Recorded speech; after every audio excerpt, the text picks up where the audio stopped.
What's good, everybody? It's your boy WxG the Door coming at you again, dropping another video. It's been a couple weeks. I don't want it to be too long in between, but I'm working on things.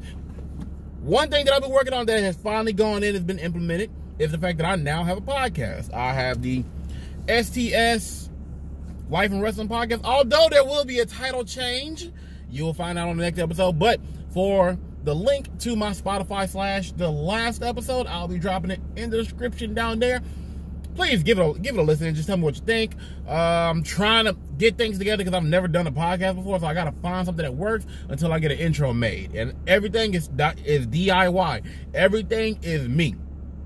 Kind of like I've been with the channel. Anytime I've had any effects or whatnot, it's all me, so it all takes time. And time is something that I don't have, being that I have a family, I have a full-time job, which is why I don't post as much as I used to. But, hey, we're going to work on that. We're going to get things together because I'm pretty sure I'm going to also be bringing back reviews. But that's not what we're talking about today. I just have to talk about it real quick because what we're talking about today is the Maxwell Jacob Freeman MJF facing off with Chick Magnet Punk CM Punk. Both men hopping on the sticks. And how this was a masterclass of promo work. Listen, the fact of the matter is, if you're going to be a fan of professional wrestling, there are three things that makes professional wrestling that you have to master. Specifics. Character. Who are you? What makes you you, and why should we care about you? In-ring work. We like workers. Now then, what's honestly been sacrificed for quite some time until the indie scene started booming and produced AEW was amazing promo work. And what we got with Max, with Punk, was a masterclass in attack, counterattack, rebuttal. That's how I view it. It's attack, counterattack, rebuttal. And you see, you got your attack. Yeah, who's on offense? Who's coming at you? That would be MJF. Your counterattack is going to be Punk. Both men had the rebuttals though. And I believe this is my second time recording because of that point that I had in my mind, that I knew how I wanted to describe it, but I didn't have the best way of explaining it. It took me a second to redo it. So yes, when you're on the mics, you gotta have your attacks, you gotta have your counterattack, but you need to rebuttal. You need to respond accordingly to specifics. How is that implemented? Let me run it like this. MJF went for the exact promo we waited. Listen.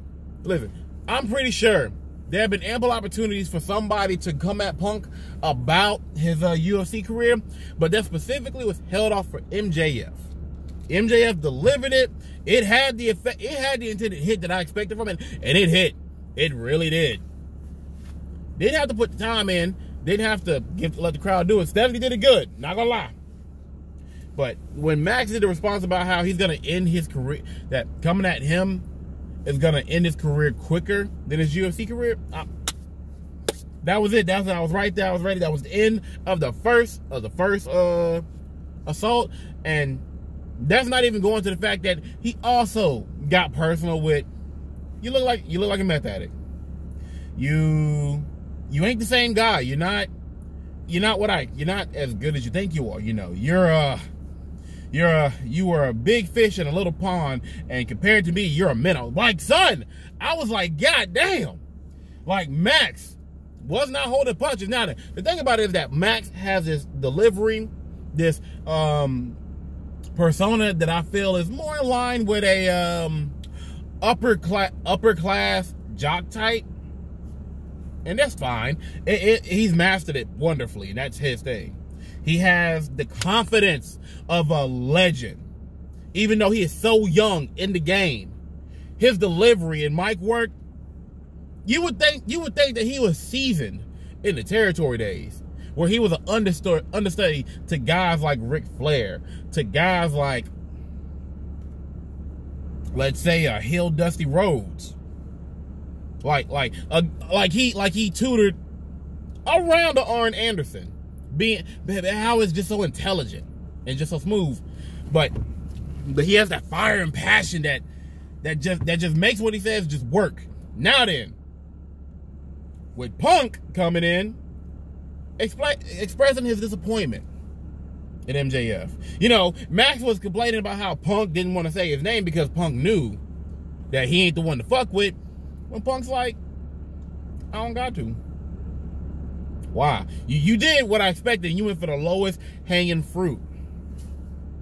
I expected more from you, MJF, but what is there to be upset about? What is there to even talk about when you're just my jealous fan?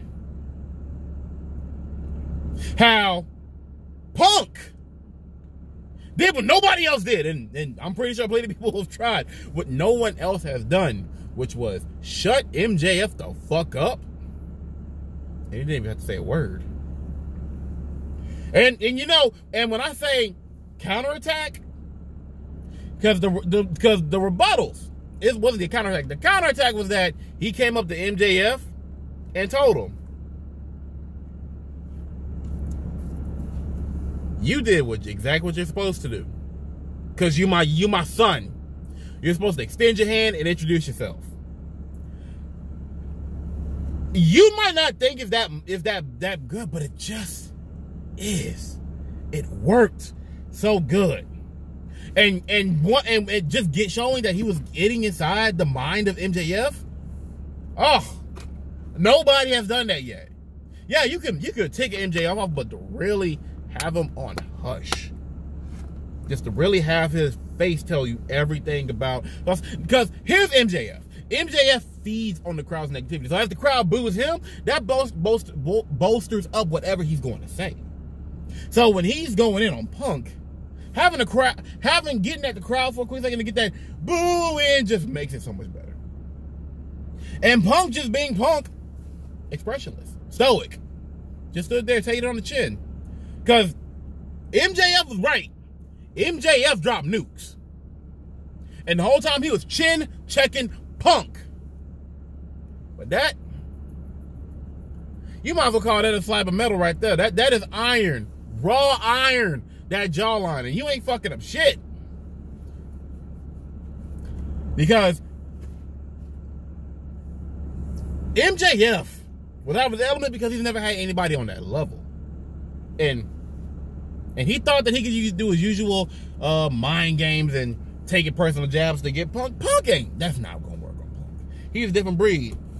Now then, going into the second sequence of attack, counterattack, rebuttal, MJF, you know, he goes in on saying that Punk,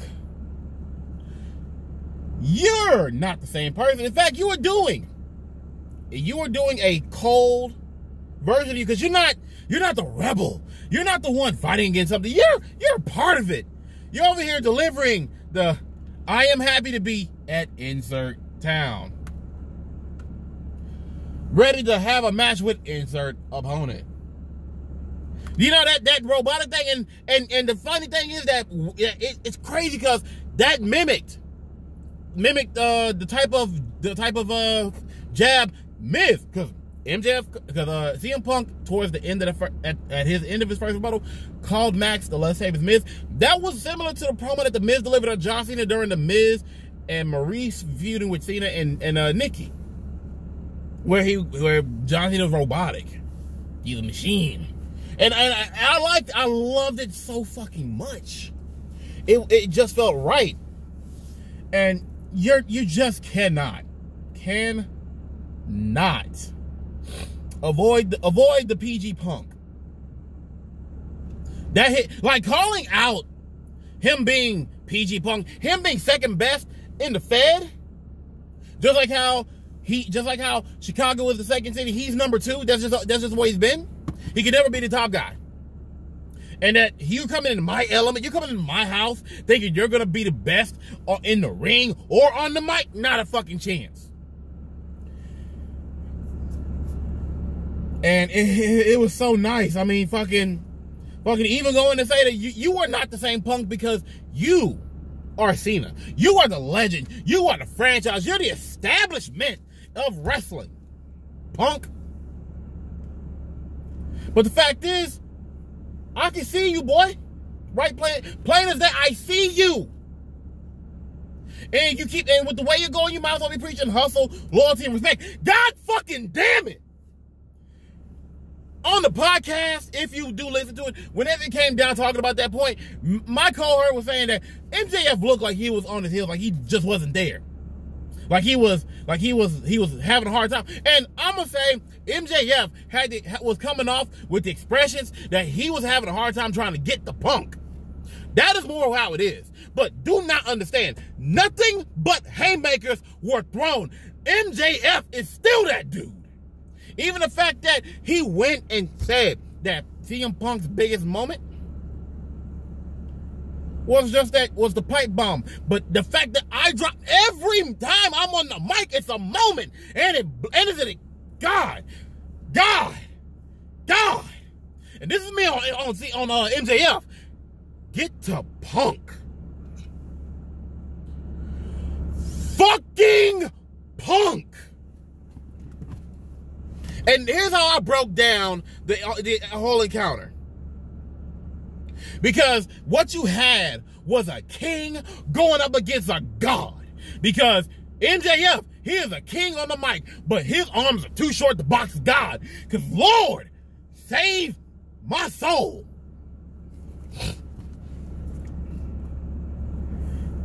He comes in saying, Max, I see how you get shit done. You don't get shit done by yourself. You get shit done with your crew. Bigging up FTR, badass tag team. Sean Spears, a solid right-hand man. And Wardlow, the insurance policy that needs to get the fuck out of there, but that's going to be in time. Bigging him up.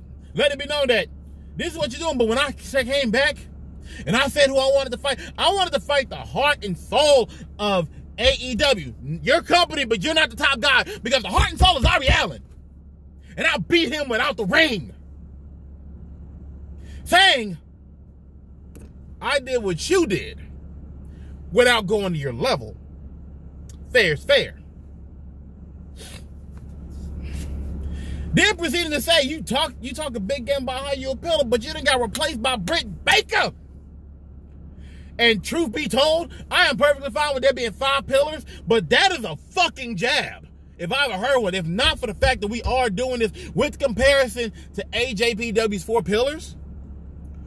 Oh, that hurt so fucking good. So fucking good. But since you want to talk about the fact that you are number one, you're not number one. I don't see it. You're not there. The matter of fact, the only way you'll be number one is if Tony Khan has a daughter and you marry. Because MJF said that you were number 2, if not to the you can't see me man, to the king of kings. And guess what? You want to be number 1. You got to be like the king of king and marry the boss's daughter. Fuck! This is what I'm telling you. This is why you don't fuck with AEW right now. This is why I cannot say they're not perfect. They are not perfect. The women's division needs more work. Give me 2 women's matches on Dynamite. Give me, well, I do get a women's match. Give me 3 women's matches a week. Make sure when you have a pay-per-view, you have at least 2 on the card. Even if it's only with the pre-show, even though I want it to be on the main card. I'm just saying, give me more feuds.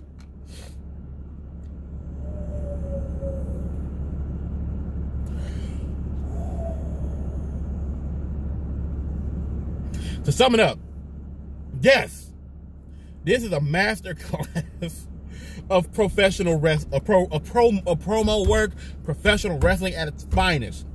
AEW has always had the in-ring. AEW has had the characters, because they have the characters, whether you like them or not. They have characters that are talked about, that are known.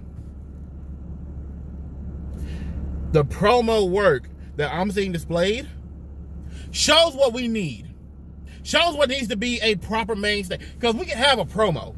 You can do a promo, but can you have this type of promo? Can you get a promo where you and your opponent control the crowd, the ebbs and flows, that you have attack, counterattack, and rebuttals?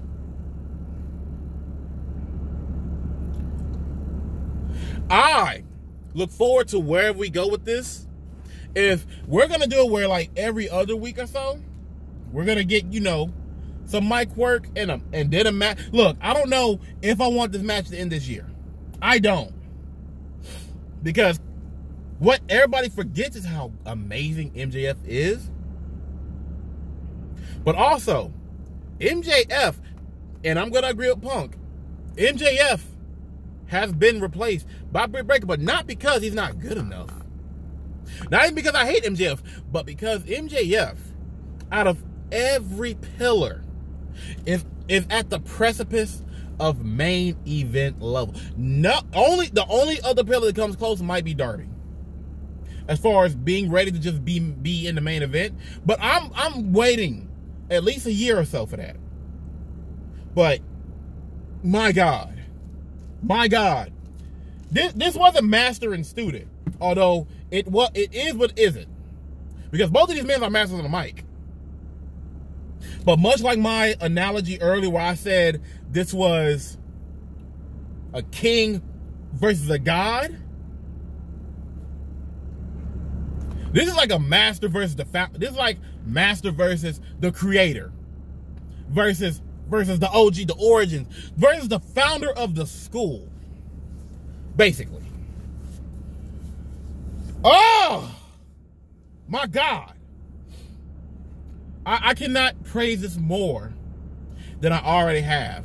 And I've already run along on this, but it was so great to watch and see. I'm excited for tomorrow's episode. I want to say that, you know, again, I'm gonna be doing more audio driven reviews, and then probably putting those online and leaving my videos for like my response until I get a better setup. I think that works in having me be able to get content out on a regular, so that way I can at least have something, you know, get going, if not within a day, 2 days, without it being, you know, a burden on my own time being a father and, you know, working. And I can still do that without having to spend the hours needed for certain edits and cuts. Because I like when I come off the cuff and raw. Off the cuff and raw is how I do it. And this most definitely is going to work out. Again, I got the STS podcast. We're going to have a title change. I've kind of already decided and sunk into it. This is going to be the new setup and go. So if you will, please like, share, subscribe. Talk to me in the comments about what your thoughts about how this went. Please, please, please, please.